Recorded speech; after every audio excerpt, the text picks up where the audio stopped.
c'è niente da Allora, fare. le avevo tolto la parola, architetto. Mi scusi. Cosa stava dicendo?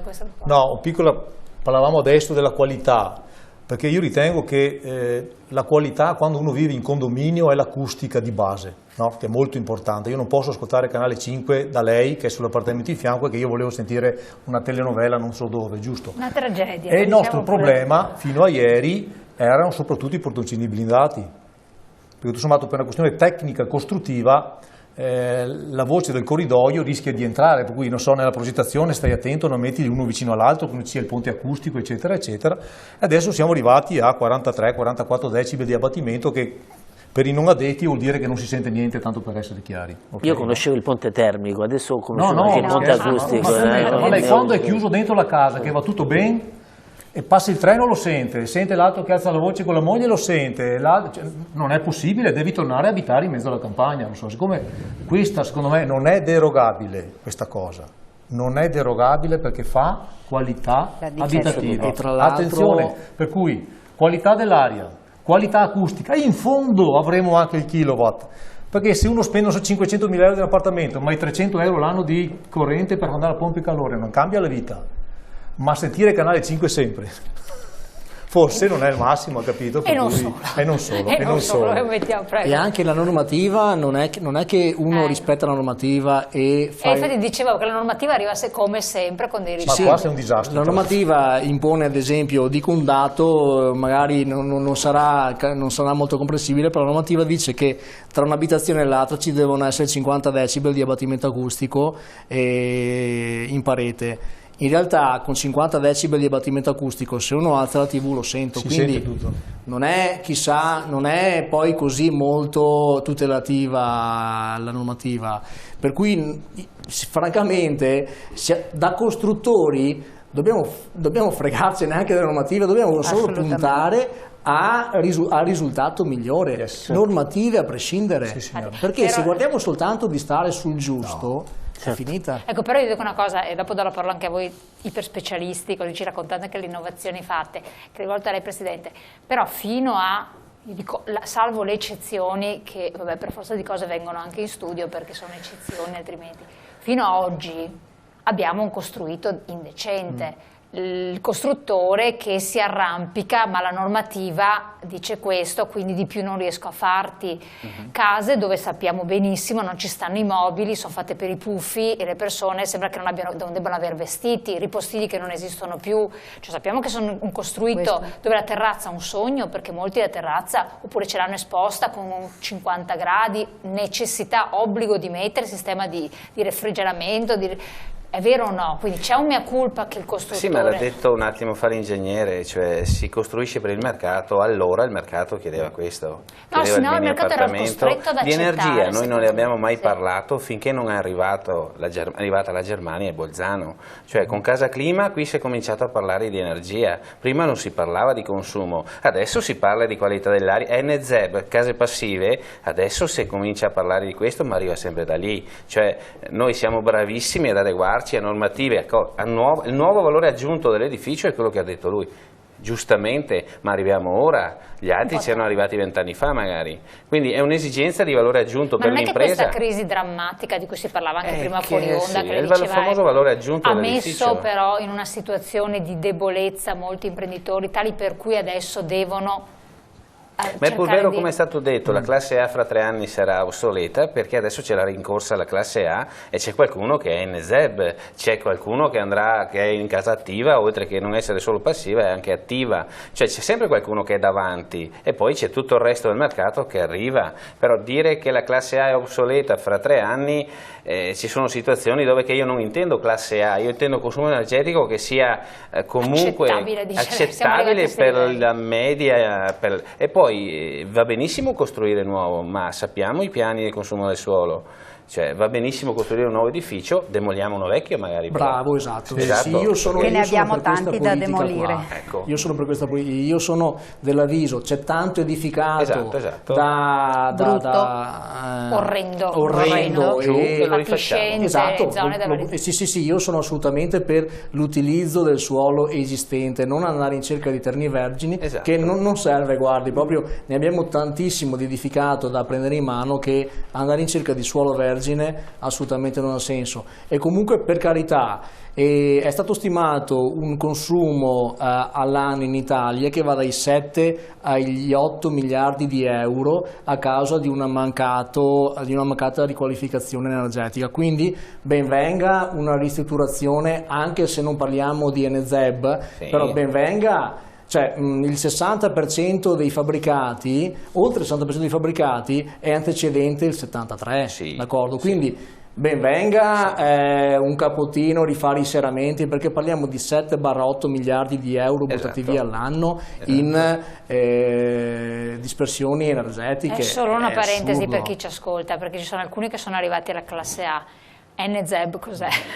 Quasi zero. Difficile. Allora, L'edificio produce l'energia che consuma. Bravissimo. Difficile energia quasi zero praticamente. Perfetto, no, perché per chi ci ascolta Sì. spieghiamo Praticamente sempre. l'Italia ormai, come tutti i paesi europei, dipendono dalle direttive europee. Certo. L'Europa ha imposto che entro il 2020 tutti i paesi della comunità europea dovranno edificare tutte le nuove costruzioni e tutte le ristrutturazioni dal 2020 in poi dovranno essere edifici a energia quasi zero. Anche le ristrutturazioni? Anche le ristrutturazioni. Quindi se Di una io certa nel 2020 andrò a ristrutturare, e dovrà essere un edificio a energia, quell'intervento lì dovrà essere un edificio a energia quasi zero. Nel 2017 Per credo gli già il edifici pubblico. pubblici sarà obbligatorio già dal 2017. 2017 Ecco, per i ingegnere, pubblici. quindi non bisogna utilizzare il gas, per intenderci, energia zero, non bisogna, Allora, non ci sono bisogna ancora avere... i decreti attuativi per cui non c'è ancora una normativa che dica, perché l'Italia lo recepirà nel 2020 e sicuramente l'Italia arriverà all'ultimo minuto con la normativa, per cui non ci sono i decreti attuativi che dicono l'NZEB è questo, ok? Però sarà un edificio che dovrà fare elevato utilizzo di energie rinnovabili ed avere consumi ridottissimi, tanto da portare a zero il bilancio energetico, cioè io tanto consumo, tanto produco, oppure consumo nulla. Assolutamente. Adesso vorrei sentire, appunto, siccome abbiamo parlato di partnership con aziende, perché a questo punto il costruttore diventa colui che anche sa aggregare, no, delle entità, delle altre realtà che hanno fatto dei passi avanti, hanno se stesse investito. Dottor Bernardoni, dottor Bernardoni, la sua azienda di che cosa si tratta? Ha detto qualcosa di innovativo, di particolare, ovvero? Ovvero noi abbiamo creato un prodotto che è una pittura, cioè apparentemente una pittura, ma all'interno ci sono varie tecnologie. Quindi noi abbiamo utilizzato la pittura come contenitore, dove abbiamo infilato dentro vari sistemi innovativi. Nanotecnologie, si parla di nanotecnologie. Nanotecnologie e non solo. È un prodotto rivoluzionario, in quanto è un prodotto che si presenta in polvere e il cliente aggiungerà acqua al momento dell'utilizzo. Quindi noi già in partenza, così d'emblée, risparmiamo il 50% nel trasporto. Il cliente, stiamo parlando comunque di un cliente professionista? No, qualsiasi, anche la signora Maria. Sì, abbiamo parecchi signore Quindi qualcosa Maria. di utilizzabile anche nelle ristrutturazioni, non solo nelle nuove costruzioni. Ha un campo di applicazione vastissimo, nel senso che abbiamo dalla casa privata al grande spazio pubblico, alle infrastrutture stradali, metropolitane, tanto per dare un'indicazione, luoghi di culto, luoghi di sport. Quindi è una pittura, tutti i luoghi possono essere pitturati. Cioè, tutti i posti dove si può mettere la pittura, in dove pratica, si può mettere la pittura, interno e esterno. Interno e esterno. Quindi il prodotto è totalmente privo di prodotti dannosi, ma in Italia c'è una legislazione che permette di scrivere sulla confezione VOC 0, che sono i composti volatili organici, e noi siamo 50 volte più bassi del limite che stabilisce la normativa per essere VOC 0. Abbiamo un contenuto di formaldeide, di tutti questi prodotti qua, che va dalle 200 alle 500 volte più basso del limite minimo consentito. Mantenendo la qualità della pittura tradizionale. Mantenendo la qualità del prodotto, è altamente traspirante, il prodotto minerale è al 98,5%. Abbiamo forse un contributo che ci può aiutare a vedere qualcosa. Esatto. Forse. Sì, prima, questo è il prodotto come è fatto, ma non è soltanto questo, è che poi reagendo con la luce crea delle delle attività completamente diverse dalla pittura.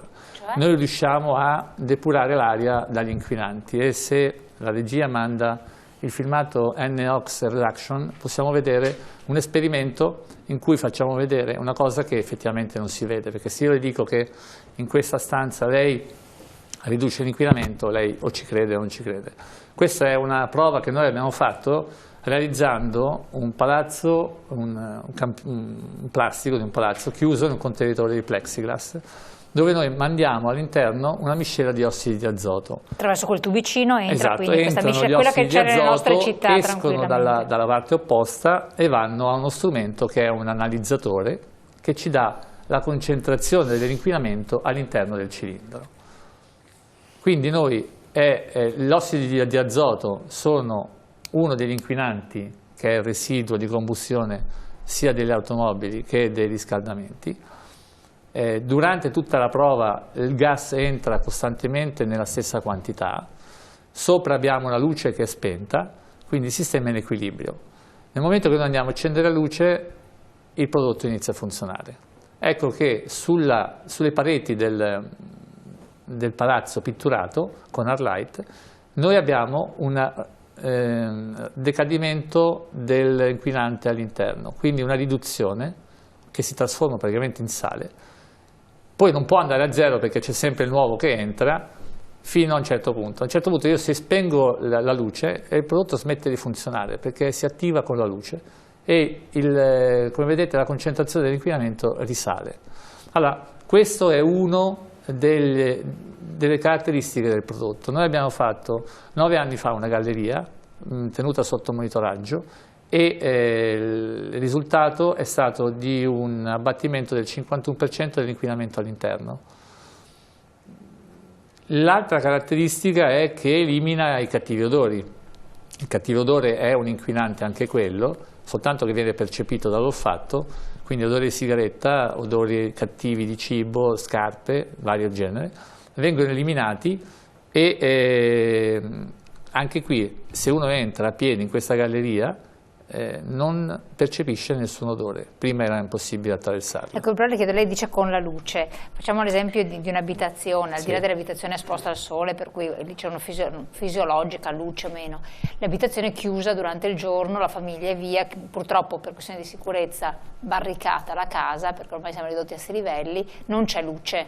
La luce viene accesa artificialmente la sera, molte volte, e purtroppo artificialmente la mattina, quando le persone si alzano, e quindi c'è poca esposizione alla luce in molte abitazioni, tant'è vero che ci sono alcuni che hanno anche problemi per le piante all'interno, eccetera. È la realtà di molti edifici, soprattutto casi di un certo tipo, perché c'è il problema di sicurezza. Come funziona? Funziona lo stesso se con poca esposizione alla luce? Non è che serve tantissima luce per farlo funzionare, però un po' di luce serve, perché se non c'è mancanza totale di luce noi non abbiamo... Quindi non è sufficiente quella luce di esposizione alla sera elettrica? No. Se io ho un'esposizione anche serale, anche per poche ore, in quelle poche ore io elimino gran parte dell'inquinamento che è all'interno. È chiaro, se io ce l'ho chiusa per un mese, io in quel mese non riesco a far funzionare il prodotto. Certo, no, però durante la giornata pensavo... Vale anche per l'odore questo? Vale anche per l'odore. Il prodotto elimina la totalità dei batteri e delle muffe sulla superficie. Noi abbiamo condotto test in tutte le università, Stati Uniti, oggi ce ne stiamo conducendo un grosso rapporto di ricerca con la Sapienza di Roma, dove noi eliminiamo il 99,9% dei batteri dalla superficie. Abbiamo fatto test con la salmonella, abbiamo fatto test con le Escherichia coli, con lo stafilococco modificato, stiamo facendo con la Clesibella, stiamo ampliando con l'enterococco e stiamo ampliando l'esame con altri batteri, soprattutto indirizzati al settore sanitario e al settore alimentare. Ma questa è una particolare vernice oppure è quella sempre quella che viene utilizzata? Che fa tutte queste cose. Cioè sono varie tecnologie messe tutte all'interno dello stesso prodotto. Applicate su qualsiasi superficie? Come? Applicata su qualsiasi superficie? Il prodotto fa queste cose. Fa queste cose, a prescindere da dove la metto.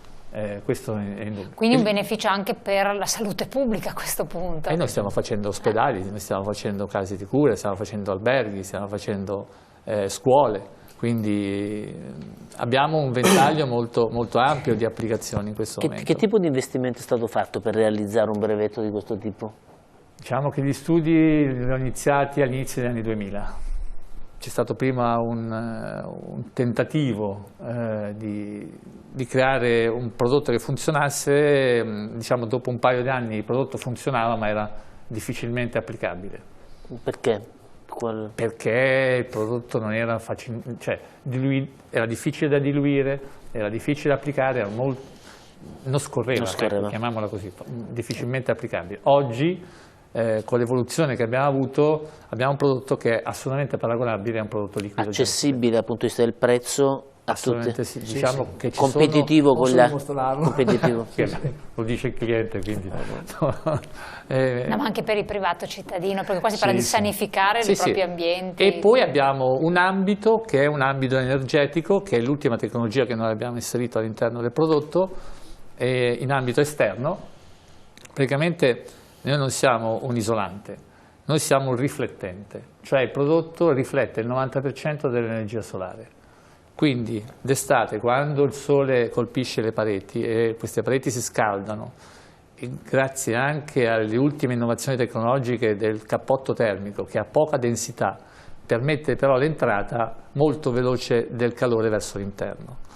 Se io, come ultima mano su questo cappotto, metto una pittura riflettente, questo non succede, perché io il 90% di questo calore lo respingo. La signora Maria dove lo compra questo prodotto? Lo può comprare in vari distributori che noi abbiamo sul territorio. Ci sono? Sì. Mi sa che la signora Maria è qui in studio. Il signor Luigi magari. Tenete presente che noi abbiamo fatto delle prove in climi molto caldi, parliamo in questo caso di Abu Dhabi, e noi siamo riusciti a battere di 25 gradi la temperatura superficiale. È rilevante. Abbiamo fatto un test in un supermercato nell'Estremo Oriente dove solo l'applicazione della pittura sul tetto ha portato a un risparmio energetico. Il tetto era composto da un pannello sandwich, quindi di 10 cm di isolamento. Noi applicando la pittura sul tetto abbiamo portato un risparmio energetico del 28-66% di kilowatt. Parliamo comunque di pittura, non parliamo di... Pittura spessore 0,2... No, dopo andremo a qualcos'altro con la ceramica dopo il... Sì, no, dico, non parliamo di, come dire, come si chiama quella, quando si mette alla fine del cappotto? Tonachino? Il tonachino, non parliamo di pittura. Pittura. Quindi sul tonachino può essere passata la pittura. Certamente. È interessante. Allora, dopo torniamo su questo argomento, un attimo sulla pubblicità, poi siamo con voi.